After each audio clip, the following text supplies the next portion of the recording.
Thank you, Ricard. And yes, huge thank you. I'm just going to, again, for the AV people, because that's a hard job. Okay, so hi, everyone. My name is Kat Gaines. I work at PagerDuty. That's me up there. We are talking about incident communications today. Just real quick, that is my QR code up there if you want to connect with me on LinkedIn later. My Twitter handle, I'm going to admit I'm not on Twitter very often, so please just find me on LinkedIn instead. I work at PagerDuty. I've been there for about 9 years. I used to run the technical support team there, and then a couple of years ago, I switched to developer relations so I could come do this and talk to people about incident management and all the things that we've learned over the years. So I'm going to start with a story where I remember my mom texting me in October of 2021 about a Facebook outage, complaining that she couldn't log into her Facebook page. This is pretty typical.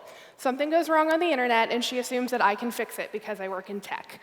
I don't work for Facebook, and even if I did, this was kind of a big deal. It wouldn't have been a one-person fix. But I was kind of curious. I kept an eye on it. It was a pretty big issue, and later I noticed they posted an explanation. When I was looking for it for this talk, I think I found it on their engineering blog, and it was a pretty long explanation. We're not going to all read that together. But to most of us, we might read this and think, okay, yeah, generally kind of understand what's happening here.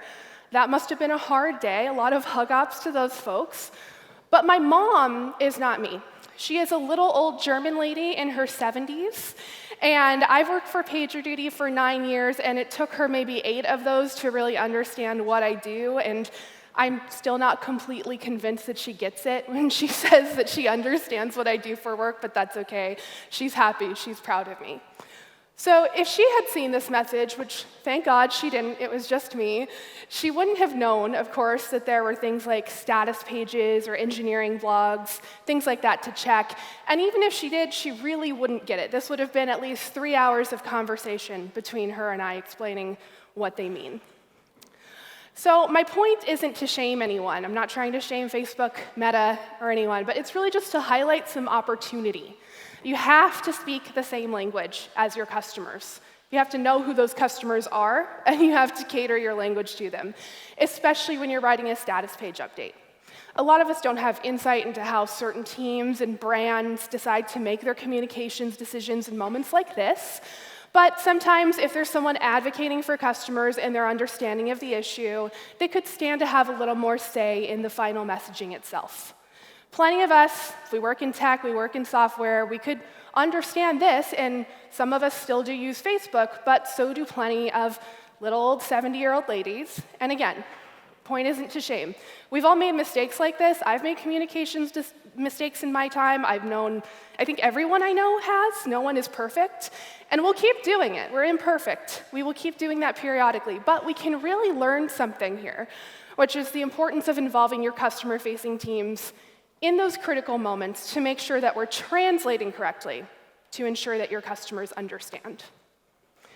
So there's a massive, massive gap in how your customers perceive your product and how an engineer in your company, a product manager, anyone else in those sides of the business in your company will perceive it.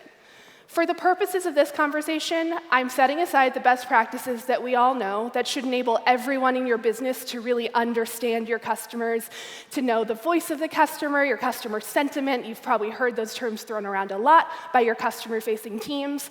But even if you're following those to the letter, this gap is huge, and it exists because those groups will inevitably refer to exactly the same things in completely different ways. And it gets more complicated. For example, let's not even talk about what happens when we throw marketing in there. They come up with an entirely different language for it. So this is PagerDuty's chart of basic roles in incident response. We are focusing on the liaison roles in orange for the purposes of this conversation, but it's just good to remember where they sit in the process. So just a quick overview here. We have our incident commander, who is running the incident call, making decisions, making sure things stay on track. You usually have a scribe who is recording what happened so that later you can go back and reflect on that. A deputy who can step in for either one of those roles depending on the need, or they can just be an assistant to the incident commander, making sure that things happen as planned, check up on tasks, those types of things. And then you also have your subject matter experts who understand intimately what's going on with the part of the product that's affected, and they're the ones who are hopefully working on fixing it. But your communications liaisons, you'll notice that I have two here. As far as who can fill these roles, your customer support teams actually have a really unique advantage here. They work with your customers every single day, all day, that's what they do, and they're best positioned to understand who those people are and what resonates with them. They've seen it all. They've made mistakes, they've course-corrected and found the right ways to communicate with those customers. And every problem is unique, but especially the more seasoned of those team members will have found a pretty common language to speak to your customers and to get the message across. I'm going to pause for a quick sip of water. So before we dive deeper, we'll just overview how liaisons function in an incident.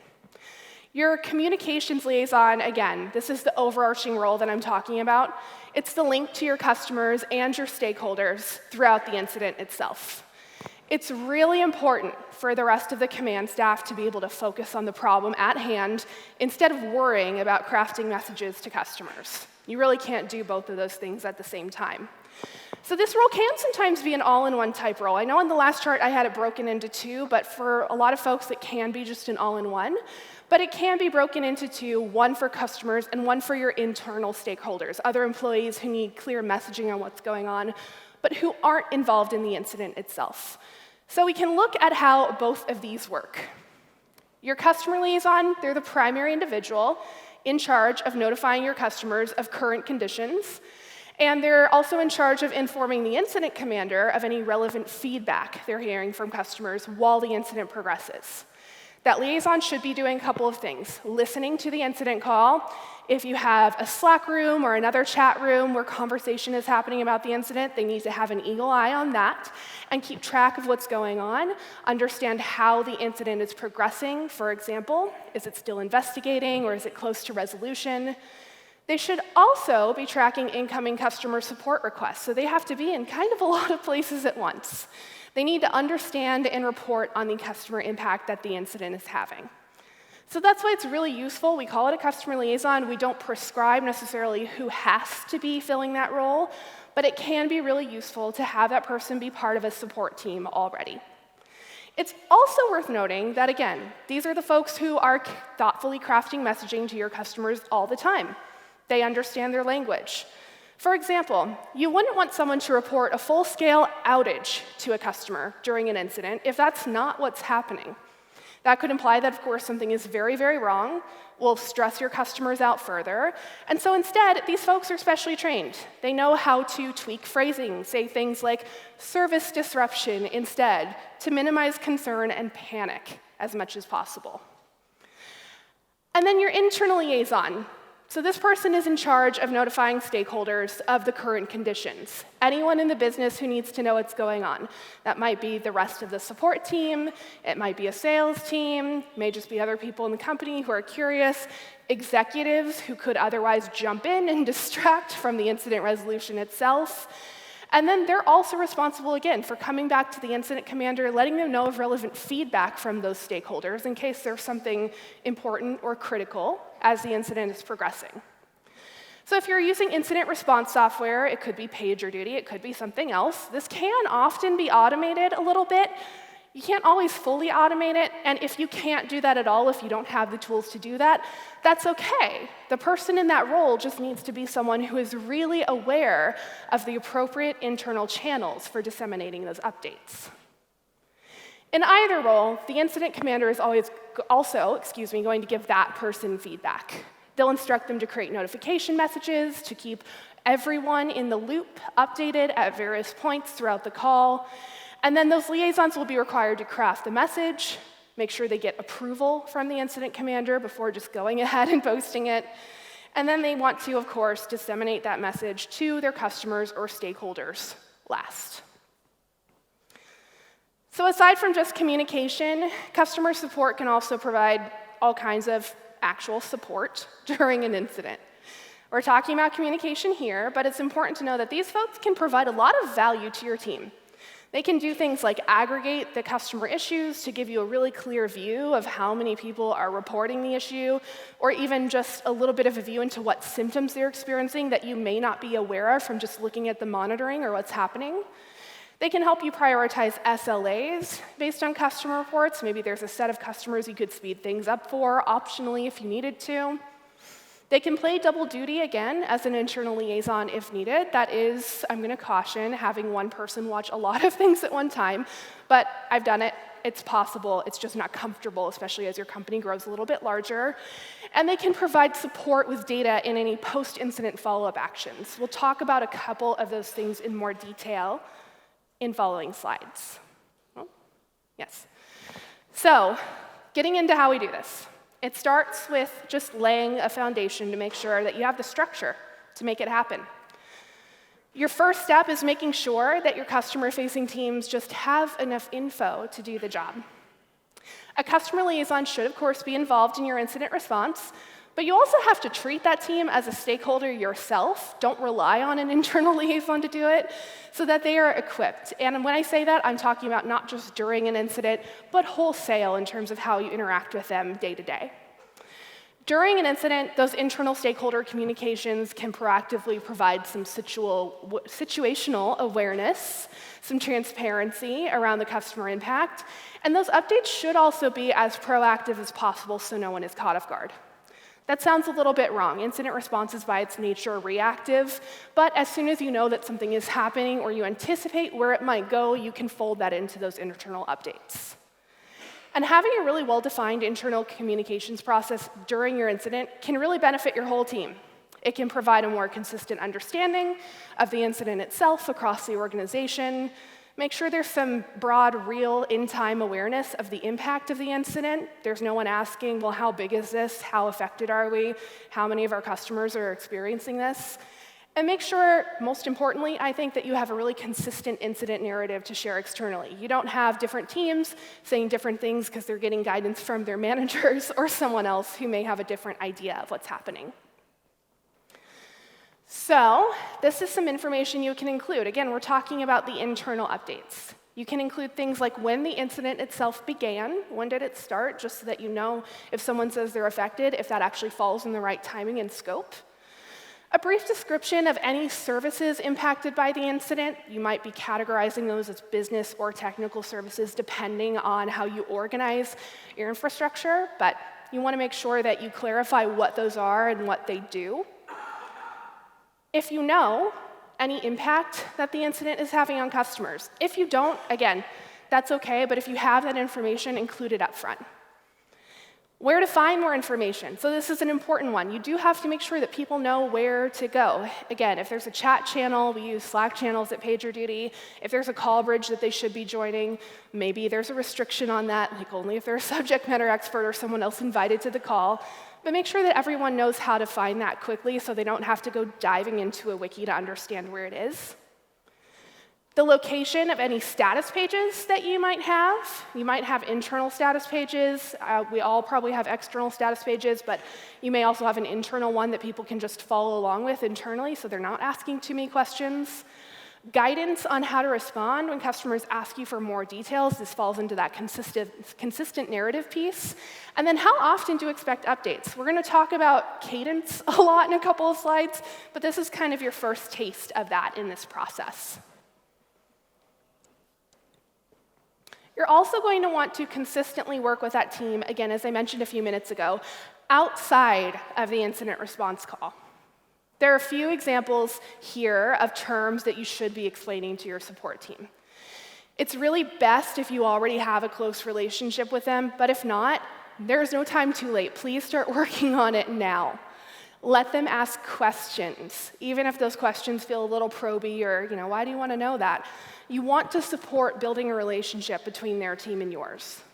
If they're smart, they might ask questions about your tool stack, your infrastructure, terminology that they've seen floating around that they don't really understand.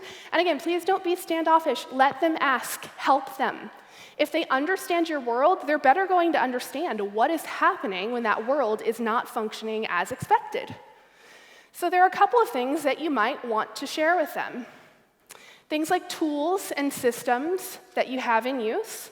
These, again, are going to be common knowledge to other folks in your teams, but there's no way to guarantee definitely that all of your customers understand what Chef configurations, Nomad clusters, and Kubernetes mean. They might not.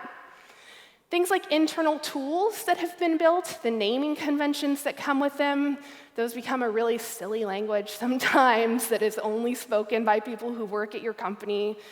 Likewise, code names for product launches or creative names for teams or working groups. These are really fun to make fun when we're naming these things, but you do still need to have a definition so that anyone coming in can understand what it actually means. The tools that deliver parts of your services, and then my favorite, freaking acronyms. So this is more secret code that is really only known by people at your company.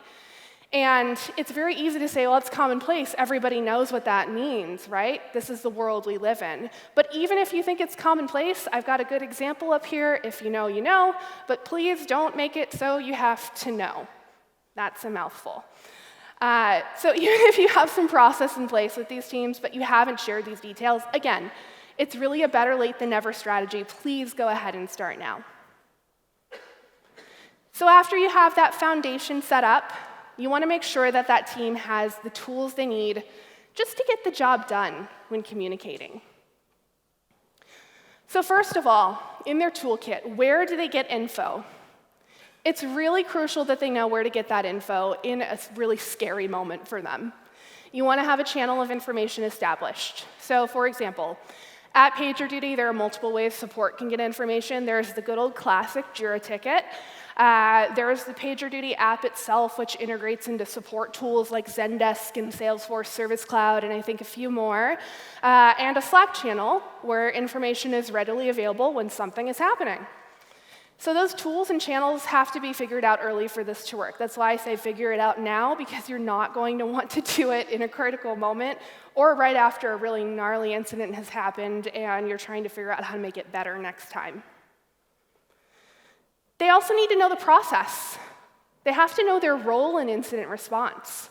So again, for many of us, that's going to fall into a customer liaison or communication role of some kind, but have some clearly defined roles and a description for them. This can be really hard to come up with from scratch, so this is where I'm going to lean a little bit on the fact that I work for a company that does exactly this and tell you that if you need inspiration, we have what we call operations guides that are just best practices of how to do these things published on our website. I'm happy to guide any of you to them later. It's a really nice template for just getting started. And before you decide to communicate an incident, it's really important to have an agreed-upon set of criteria for when that incident is communicated. False alarms and short-lived issues can really just sometimes kick off incident calls in ways that you wouldn't expect. So knowing when communication is appropriate versus not will help your customers avoid widespread panic, again, when it is something that's a false alarm or relatively transient. This can be tied to your definition of what an incident is or your severity levels. And again, if you need some help defining that, we are always here to help you out. And you might also consider the following criteria: which products are affected, how badly is the usage of those products affected, how many customers are affected, how noticeable is the impact itself, and is the impact something your customer might want to have contingencies for? Do they need a fallback plan for your failure mode? That team, that support team or other customer-facing team that you're equipping with this process has to be ready to pay attention to those things. They have to be ready to pay attention to how things are progressing, to update their own team, and then to have a plan for those customer-facing updates. And speaking of that plan, I'm just going to toss this in here really quickly. Oh, too fast.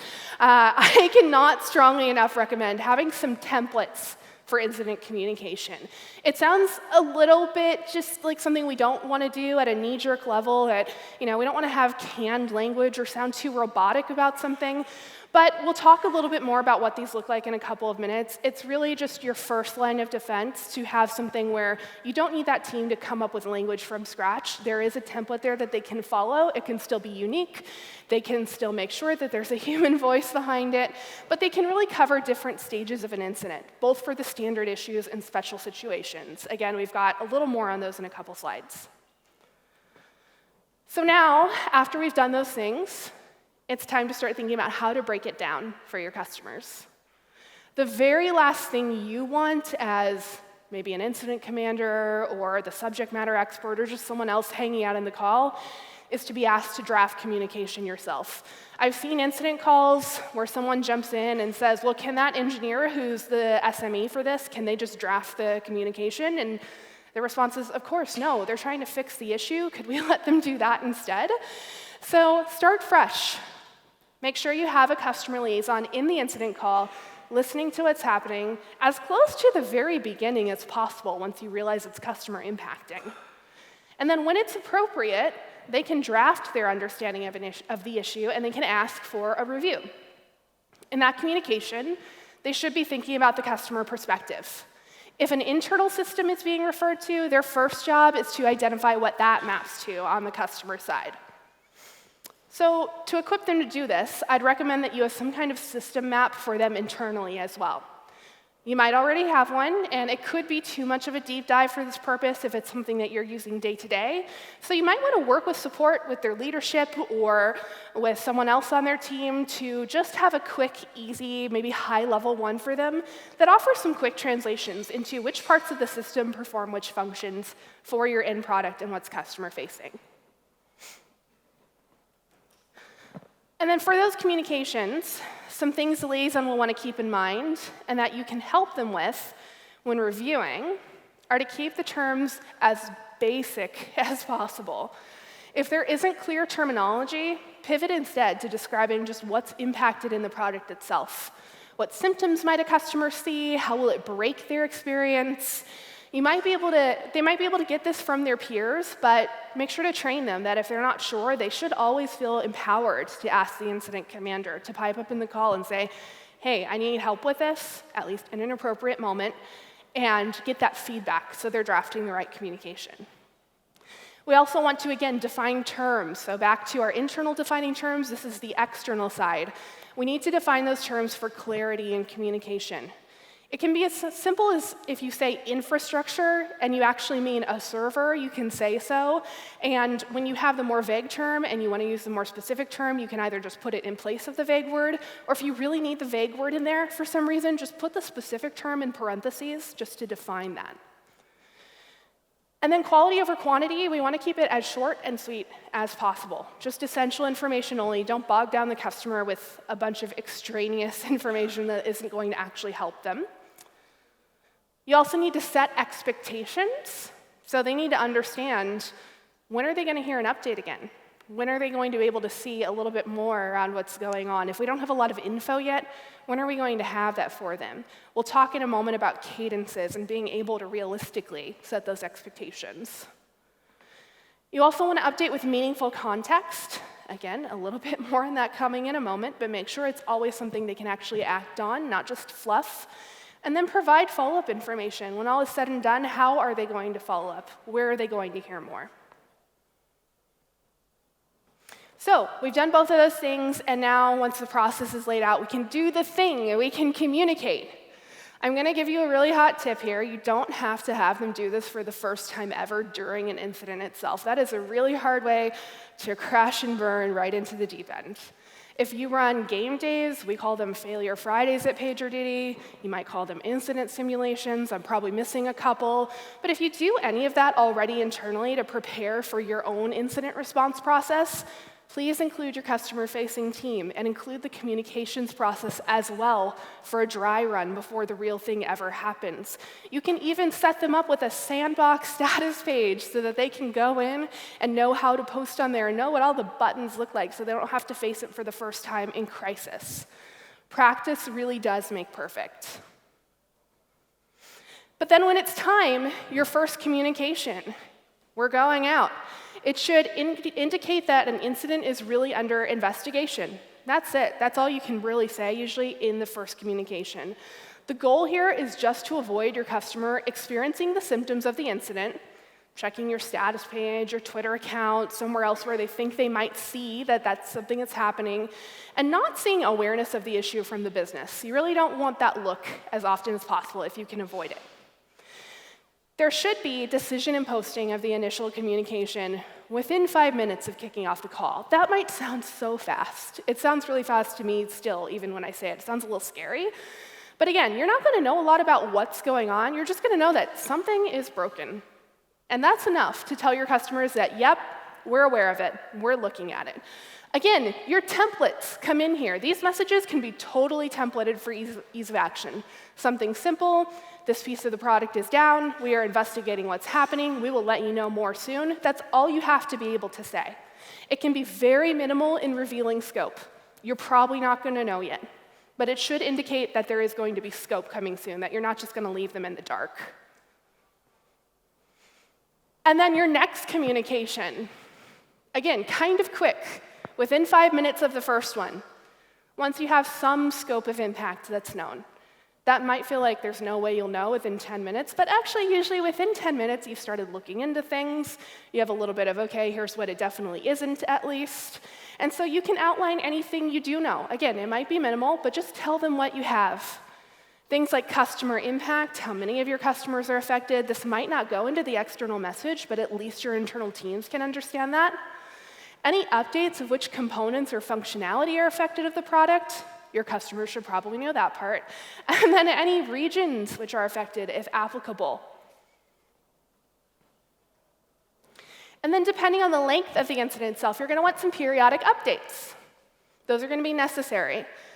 We recommend at least every 20 minutes from the scoping update during the first 2 hours of an incident.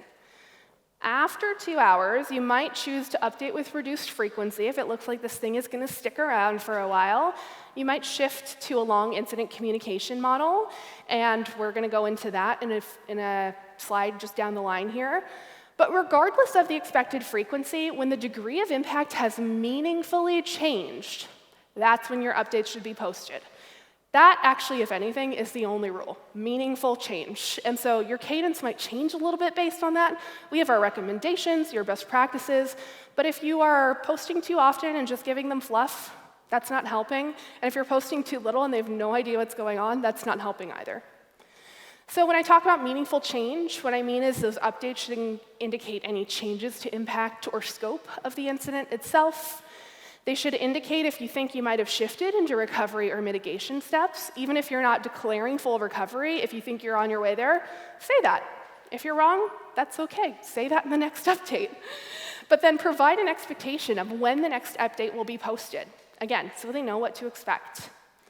You also might have customers who have special contracts around their customer support or customer success. You might not even know if they have that or not, so go ahead and ask leaders of those teams. But they might have a contract for something that is often called a premium support plan, something like that, where they pay money to get faster responses from customer support. Those should probably receive some kind of different communication. The support or success team should help decide that. It might be an individual outreach. It might be through their account team. But just ask around, find out what they have so that you're aware of what they're beholden to with those customers. And then those long-running incidents. So again, longer than 2 hours should be considered a long incident, should have some different communication procedures as a result. We're probably not going to update every 20 minutes for like 6 hours. But when we know that it will be extended, you have to set those customer expectations appropriately. And you also have to make sure that you're avoiding customer notification fatigue due to a content-less update. So when in doubt, just notify again at the frequency which keeps those meaningful. You also don't want to jump the gun. Please don't determine this within the first hour of an incident. Don't look at it and say, yep, that's going to take 4 hours. You might not actually know that. You could be right, but you could be very wrong. And you don't want to declare a long-running incident too fast, again, so you don't panic your customers or even panic anyone internally. You just want to kind of let them breathe until you know for sure. If you do know it's a long-running recovery, though, say this as soon as possible in an update when you know. Don't keep them in the dark. And if you're planning to reduce the frequency of updates, which you probably should at that point, make sure you keep providing expectations of when the next update should be posted. And then resolution, our favorite part. So your final communication should really be posted when full recovery has been confirmed only by the incident commander. They're the only person who has the authority to say, great, we're done, this is recovered. This update should include confirmation of full recovery, Any clear indication of lasting impact, there might be data loss or lingering corruption that customers may want to just look out for in their accounts. But also, if there's no lingering impact, please clearly note that in the update. And then we are also going to get ready to create follow-up steps. We're going to close out the status page item. Again, your customer liaison is doing all of this. And most importantly, this is for your customer liaison, but also probably everybody in the call, breathe. Just get some rest. And I'm emphasizing this because you still see people a lot in hero mode where maybe there is one of those long-running incidents and that person just wants to stay on and be the person for 4 hours at a time, and it's unsustainable. So remind yourself and everyone around you to take a breather when appropriate. It's nice to have maybe a rotation of folks who can switch out and be your backup so that you know that you're just not on the hook for communication or any other aspect of the incident for the entire thing if it's lasting a long time. So this has really covered how to start. Once you have these steps in place, you can go a little bit further in maturity. You can develop templates for your customer support team. Yes, you can help develop those templates in partnership with them so that when they write those status updates for customers, they know where they are. You can also recommend to them that those templates live in their ticketing system itself, as well as your status tool. It doesn't have to be confined to one or the other. Heck, throw it in a wiki, publish it anywhere you want. Make sure that just they know where to look for it, especially for those common issues. And then do some regular hygiene check-ins too. What's working and what isn't? This goes hand in hand with also having that customer-facing team participate in things like incident reviews or postmortems. It's really important to communicate what worked and what didn't with customer communications as much as the technical details and the bones of the incident itself. So I mentioned game day practice. It's also a great time to check in on and update those processes for hygiene purposes. And then finally, get them in the incident review or Nope, not finally, but get them in the incident review or the postmortem as well. Make sure that you talk about what worked and what didn't work about the communications. Maybe they can call out that there was executive swoop that was distracting them from writing an update. Maybe there was information they needed at a critical moment and it wasn't available. Maybe someone else in another team worked really well with them and deserves a shout out. And then, finally, consider formalizing the role at some point. Whether it's a percentage of a support engineer's role or a separate role under your org, or even just something like a formal on-call rotation, that percentage thing can be kind of hard to figure out. But again, bringing support into things like on-call rotations and just having a sense of incident rates can help you with that. You can get that data from tools that do that, like PagerDuty, but also other tools as well. This can even be an option for career development, something they can grow into, or a role from which they can grow into other roles. You'll have to be a little creative about this. I don't know if you know this, it's a well-kept secret. Support teams don't really get budget a lot of the time, but it's worth working with their leadership to figure out what's right for your org and what's possible for both teams, regardless of where the money or headcount sits. So thank you very much. Again, my LinkedIn QR code is up there. I mentioned our operations guide for incident response. I don't have a QR code for that, but the link is there. And again, I'm happy to guide anybody to any of those guides later on if you want to come find me or message me. And yeah, just thank you very much.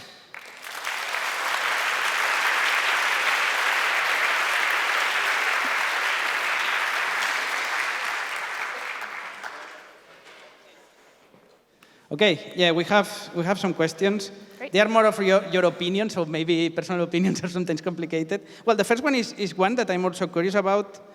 They're asking, like, PagerDuty internally.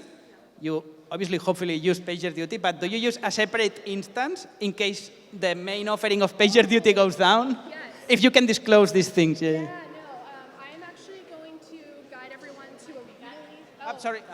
My mic isn't on. Espera, que el micro li han apagat el micro.